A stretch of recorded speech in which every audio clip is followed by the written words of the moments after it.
Au sous-sol du 36 rue des Morillons dans le 15e arrondissement de Paris se cache la plus belle caverne d'Ali Baba, le service des objets trouvés.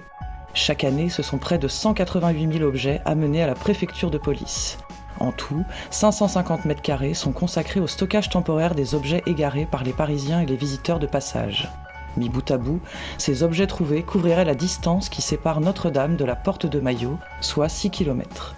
Patrick Cassignol, responsable du service des objets trouvés. Le service des objets trouvés a été créé en 1804 par Napoléon. Pour que tous les objets se trouvant dans l'ancien département de la Seine, c'est-à-dire Paris et les 3 départements périphériques, pour que tous les objets reviennent et soient remis dans ces locaux au commissaire de la République. Les objets traînaient, donc il a voulu tous les récupérer et les stocker dans un local qui se trouvait à l'époque, du côté du quai des Orfèvres. La mission du service des objets trouvés, c'est récupérer tous les objets perdus ou retrouvés se trouvant dans Paris, les 3 départements périphériques, et les restituer à leurs perdants, voilà, à leurs usagers. Ou on appelle ça des perdants, oui, puisque bon, c'est un objet trouvé. Qui dit objet trouvé dit perdant.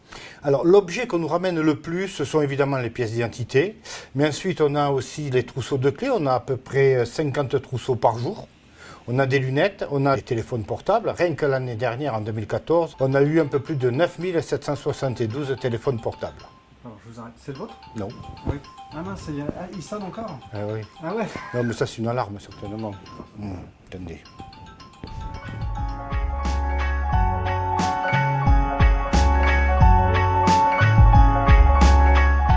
Il y avait une dame une fausse handicapée qui se trouvait à la station d'Enfer Rochereau, au RER. Et quand elle voyait les flics arriver ou les services d'ordre de la RATP, elle partait en galopant.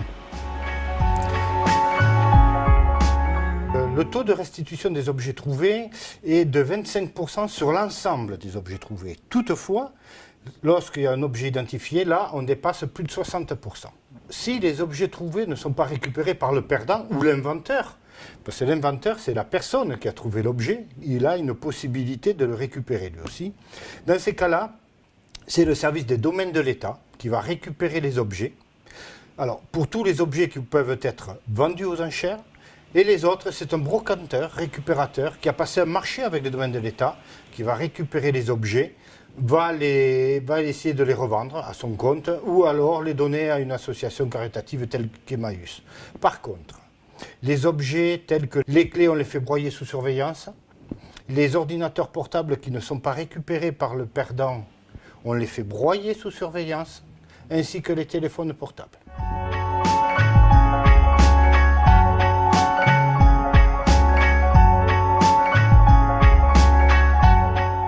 L'inventeur de l'objet, c'est-à-dire la personne qui a trouvé l'objet, peut récupérer l'objet. Alors si la valeur de l'objet est inférieure à 100 €, il va le récupérer au bout de 3 mois, il aura 1 mois pour le récupérer. Et si la valeur de l'objet est supérieure à 100 €, il aura 6 mois pour récupérer l'objet, au-delà d'1 an. Maintenant, il n'en est pas propriétaire, il n'en a que l'usufruit. Il sera propriétaire de l'objet au bout de 3 ans à partir de la date de trouvaille.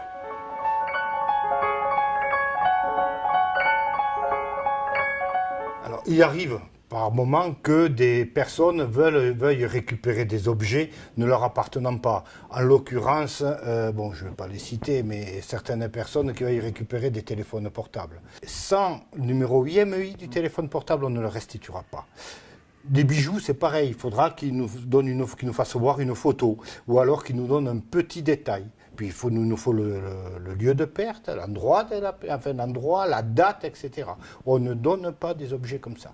Alors, le meilleur moyen pour retrouver un objet perdu, si vous l'avez perdu déjà à la RATP, c'est vous adresser directement déjà au guichet de la RATP ou dans n'importe quel site RATP, voir s'ils ont retrouvé l'objet. S'ils ont retrouvé l'objet, ils vous donneront un numéro de bordereau et un numéro de scellé. Et ensuite, c'est venir chez nous. Alors, en nous donnant bien sûr la date de perte, les numéros, si la RATP vous les a donnés, etc. Et nous, on fera une nouvelle recherche, voir si on l'a bien reçu. L'objet le plus incroyable qu'on ait pu nous ramener, pour nous tout objet est un peu différent, est incroyable. Mais enfin, à l'heure actuelle, on a des urnes funéraires pleines, on a pu en restituer. On a eu des crânes, on a des pierres de Twin Tower, on a une machette qui a été trouvée sur le siège de métro. Tout objet pour nous a un petit truc insolite. Ces allées, là, on a des objets assez gros, enfin gros, un peu plus gros. Et là, chaque allée représente un mois d'objets. Il faut savoir que dans cette partie du magasin, nous gardons les objets 4 mois.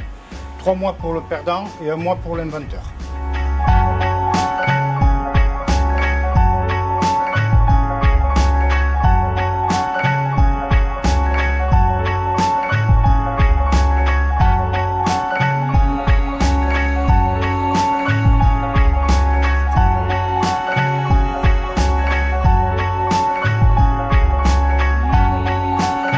Jean Restitut, il est déjà arrivé que, je me souviens, il y avait un monsieur qui était chômeur.